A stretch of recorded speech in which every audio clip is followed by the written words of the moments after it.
All right, so tell me about the title. I obviously get that it's a Star Wars reference, but why it might confuse the normal person? Why call it Episode 4 A Fan's Hope? I mean, well, for me, I think that's part of it. I said the normal person might be a little confused. There's a little bit of insiderness to it not being, for everyone. But I think once you see the film is for everyone. I mean, everybody I know who calls it, they're like, oh yeah, the Comic-Con movie's coming out today. Just like when the greatest movie ever sold came out, everybody's like, oh yeah, have you seen the greatest movie? Everything got shrunk down. But no, I mean, I loved that title just because I think it paid homage to a lot of the things that I think we all love, being Star Wars. I think that I love the idea of it being a fan's hope, because we are following these fans who do have a tremendous amount of hope and faith into what Comic-Con stands for. Yeah. I mean, there were a lot of people who were like, I'm really unhappy with the film, and then I loved when, Kenneth Turan, who reviewed the film for the LA Times, like, just so got it, what it was all about, got everything that it meant, and so, I mean, I think it works. Yeah. Okay. Yeah, no, definitely. It was just obviously a question people are going to think about. Now, we talked about, you got all these archetypes in these people, and they're obviously great characters, great stories. What discoveries did you make in the filming of this, though, that you didn't foresee when you, picked, the cosplayer and the couple in love? Sure. Well, I mean, there's things that always happen. What I love about documentaries is there's wrenches that get thrown in, there's problems that happen. It's very organic. And the way that I make films is we spin a top at A, and it starts spinning, and you never know what Z is going to be. With a film like this, we kind of knew what Z was going to be, because Z is the end of Comic-Con. Yeah. Like, we have a bookend, which is people coming to Comic-Con, it happens, people leave Comic-Con. So we knew that. But what would happen in the middle of this, you have no idea. We had no idea if Chuck was going to make the money he needed by the time he got to the end. Would he make enough money to keep his store going for the year? Yeah. Would Holly, do well in the Masquerade? Would she place? Would she win? Would Say Young say yes to James Darling when he proposes to her? It could all go horribly wrong. Sure. And then along the way, there were other things that happened. That was the year that someone got stabbed in Hall Yeah, H. I know. And it was right before this panel. It was right before the Kevin Smith panel. And so then people were going back in for the Kevin Smith panel, and they threw out all the media. So they wouldn't let camera crews come back in. And so I was outside, and they're like, listen, you can't come back in. And I'm on the phone with David Glanzer and Faye Desmond. I'm like, you've got to get down here. I said, because shit's about to hit the fan right now. Yeah. We have this is my moment. We have one of the most important moments of this whole movie happening, and I need your help. Yeah. And so literally David Glanzer had to come down and say, these people are all fine. Let them in. Because the security wasn't going to let us in. Sure. They had the whole place on lockdown. And so he had to come down and basically say we had clearance to go back into the Hall H, which was amazing. Oh. But you're in one of those moments. You're biting your nails. And you're like, if we do not get in there, I'm gonna go crazy. But you push through. You do what you can to be nice and to not lose your shit when things start going crazy. I think that.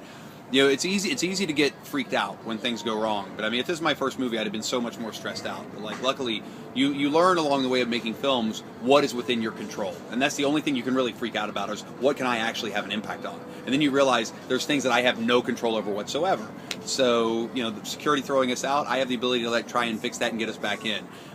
You're shooting with Holly, Holly Conrad is the fan goes out on and the lights don't work in her Krogan, and where they're shooting, it's I can't do anything about this. This is not, there's nothing I can do. So you're just letting the dramatic tension play. And the one thing we didn't do with any of our people was help. James Darling was on his own to get in touch with Kevin Smith's people to try and let them know he wanted to propose. We didn't want this to be, we're going to help you out with this movie. And so he had to call someone. He knew someone who was a friend of a friend who PA'd on a Kevin Smith film, who knew how to get in touch with Kevin's assistant. And he did all that on his own. It was amazing. Did any of the stabbing stuff ever make it into the movie? Did you have any reactions? It was one of those where I felt like it was such a moment that was so kind of fleeting. Yeah, it's not really Comic-Con. And it's not really Comic-Con, it was such a, and people are like, how could they not put that in, and I'm like, really? It's it was such a throwaway kind of when it happened. People talked about it and it was a blip and then it was gone. Okay. So it was one of the things where we shot people who were talking about it, but then at the end of the day, it's just not the movie. Right. Yeah. Now, when people see a Morgan Spurlock movie, they expect to see you. Yeah. But in Comic-Con, we don't see you. Thank goodness. I wanted to make a movie people liked. Finally. Finally. Well, we like your movies, but why was that decision made? When was that decision made? And were you ever going to be in it? No, from day one. From the time I met Stan that night, Stan said, we should make a movie about Comic-Con, and that night, me and my producing partner, my writing partner, Jeremy Chilnick, went into a bar and sat down and over 3 or 4 drinks said, what would the movie be? Yeah. If we made this film, what would it be? And like we literally started mapping out like the archetypes, the characters, the people that we would have in it. And then because then the next morning we met with Joss Whedon, and by then we'd actually had a little more fleshed out idea of who would the characters be. But from day one, I didn't want to be in the film. It wasn't about me. I'm a fan. I've been a fan since I was a kid. You know, this is my world completely. But me being a fan and telling a story about me as a fan coming to make a movie wasn't what I thought the film should be. It should be about people who have real vested interests in Comic-Con, have been coming for years, are coming with a real sense of purpose, and a sense of purpose that isn't about making a film. So, you know, I think, and it was amazing when we started going out and pitching it to investors. And at this time we had Stan and Joss on board. You know, Harry and Thomas Tull hadn't come on board yet. We had Stan and Joss on board, and I started meeting with investors. Here's the film we want to make, produced by Stan Lee and Joss Whedon, you know, written and produced by me and my producing partner. And they're like, we love it. We love the idea. This is great. We think this could do really well. You're going to be in the film, though, right? And I was like, no, I'm not going to be in the film at all. And they're like, well, we'll finance the movie, but you've got to be in it. And I was like, well, then we'll find the movie somewhere else. We'll find the money somewhere else. Yeah. You know, it was never that for me. That just wasn't the movie I wanted this to be. And it wasn't long after that I was on a plane flying to Los Angeles, and I was reading an article in Wired magazine about Thomas Tull, CEO of Legendary Pictures, ultimate fanboy, the guy who's changed kind of these genre movies forever. Yeah. And so I'm reading this article, and he's talking about how the reason he makes these movies because he says, listen, I'm a fan. Like, these are the movies I love watching and I loved watching. And so when I had the chance to make these types of films, he goes, I came out here to LA, you know, saying this is what I want to do. And as soon as the plane landed, I called my agency, I called Micah Green, and I said I want to meet Thomas Tull about this movie. And Mike is like, that is a great idea. And literally within a day, I was in his office basically pitching him the idea. And in the room, he goes, yes, I'm in. I will help you. He goes, I'll help you produce the film. I'll give you access to people. He goes, I'll help you put together all the financing. Like in the room, he said yes. It was amazing. And I said, I'm not going to be in it. You know, you get that, right? He goes, oh no, I get that. I think that's a great idea. He goes, I love this. And then I knew he loved docs. Like he was a producer on It Might Get Loud, David Guggenheim's, rock doc. So for me, it was just a match made in heaven. And the guy is so smart, and got us in touch, with folks, from Guillermo del Toro to to Frank Miller. He came in with just great access to people that we didn't even know. It was awesome. We didn't talk to Christopher Nolan about why he hates Comic-Con, though. He never shows up for any of his big movies. Yeah, no, he actually wasn't there the year we were shooting. He wasn't. He's never been. I don't think. Yeah, I feel like he went once. I feel like didn't he go the Dark Knight was like teasing or. He did a video for Batman Begins. Okay. And then didn't show a trailer, and then released a trailer online a week later. Whatever. I was just curious because you had Thomas Tull. We did not talk to him. No, that's all right. Well, that's what because everything that you see in the film was shot during Comic-Con. Mm-hmm. Like there was no other pickups after. There was nothing we did later. Like everything was shot in that 4-day period, which is crazy. Yeah. We shot like 650 hours over the course of 4 days, 5 now, days.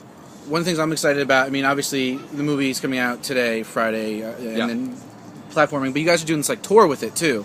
So we're like a traveling Comic-Con. Yeah, well... What is happening with that? Well, what we're doing is, one of the things that we want to do is have fans champion the movie. Like, if you want the film to come to your town, you can go to tug.com, which is a website that was created by these guys who wanted to... It's almost like Kickstarter for movies, where if fans want to support a film, you can go on Tug, say, I want to have a screening in my town, say, put the benchmark at like a certain number of tickets that have to be sold. Once, say we want to sell 250, it's a 300-seat theater, but we have to sell 250 tickets. Once 250 tickets are sold, boom, screening's coming.